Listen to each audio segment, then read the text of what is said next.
ಈಗ ನಾನು ದಾವಣಗೆರೆಯ ದುರ್ಗಾಂಬಿಕಾ ದೇವಸ್ಥಾನ ಮುಂದೆ ಇದ್ದೇನೆ.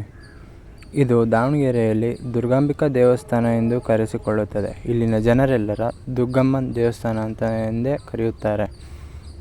ಜಾತ್ರೆ ಮಹೋತ್ಸವದ ಪರವಾಗಿ ಮಾಡ್ತಿರೋ ಈ ವಿಡಿಯೋ. ಬನ್ನಿ ಒಳಗಡೆ ಹೋಗಿ ವಿಡಿಯೋ ಸ್ಟಾರ್ಟ್ ಮಾಡೋಣ.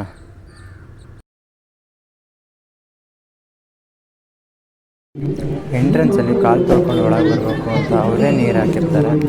ಅನಂತರ ಕಾಲು ಒರೆಸ್ಕೊಂಡು ಒಳಗಡೆ ಎಂಟ್ರಿ ಮಾಡೋಣ ಬನ್ನಿ. ಎಂಟ್ರಿ ಆಗ್ತಿದ್ದಂಗೆ ನೀವು ನೋಡ್ಬೋದು ಶಿವನ ವಿಗ್ರಹ, ಅದ್ರ ಮುಂದೆ ನಂದಿ, ಆ ಕಡೆ ಗಣೇಶ ಇರೋದು ಎಲ್ಲ ನಿಮಗೆ ಸ್ಪಷ್ಟವಾಗಿ ತೋರಿಸ್ತಾ ಇದ್ದೀನಿ. ಅದನ್ನು ನೋಡಿಕೊಂಡು ಮುಂದೆ ಹೋದರೆ ನಮ್ಮ ದಾವಣಗೆರೆಯ ದುರ್ಗಾಂಬಿಕಾ ದೇವಿ ಕಾಣಿಸ್ತಾರೆ.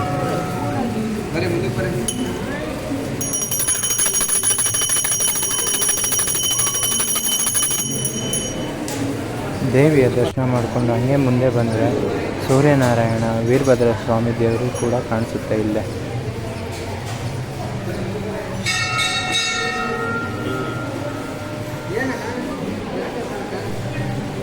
ಹಾಗೆ ಮುಂದೆ ನೋಡಿರ್ಬೋದು, ಇದು ನಮ್ಮ ಕಂಪ್ಲೀಟ್ ದೇವಸ್ಥಾನದ ವ್ಯೂ. ಇದು ಎಕ್ಸಿಟ್ ದ್ವಾರ. ಜಾತ್ರೆಗೂ ಮುಂಚೆ ಮಾಡಿದ್ದು ವಿಡಿಯೋ ಅದು. ಜಾತ್ರೆಗೆ ಇನ್ನೂ ಭಾಳಷ್ಟು ಜನಸಂಖ್ಯೆಯಲ್ಲಿ ಜನ ಸೇರ್ತಾರೆ ಅಂತ ಅನುಭವ ಇದೆ. ಅಲ್ಲೇ ಇರೋದ್ರಿಂದ ವಿಡಿಯೋ ಇಷ್ಟ ಆಗಿದರೆ ಲೈಕ್ ಮಾಡಿ, ಶೇರ್ ಮಾಡಿ, ಕಮೆಂಟ್ ಮಾಡಿ ಮತ್ತು ಸಬ್ಸ್ಕ್ರೈಬ್ ಮಾಡೋದು ಮಾತ್ರ ಮರಿಬೇಡಿ. ಪಕ್ಕದಾಗಿರೋ ಬೆಲ್ ಐಕಾನ್ನ ಕ್ಲಿಕ್ ಮಾಡಿ. Thank you so much for watching this video.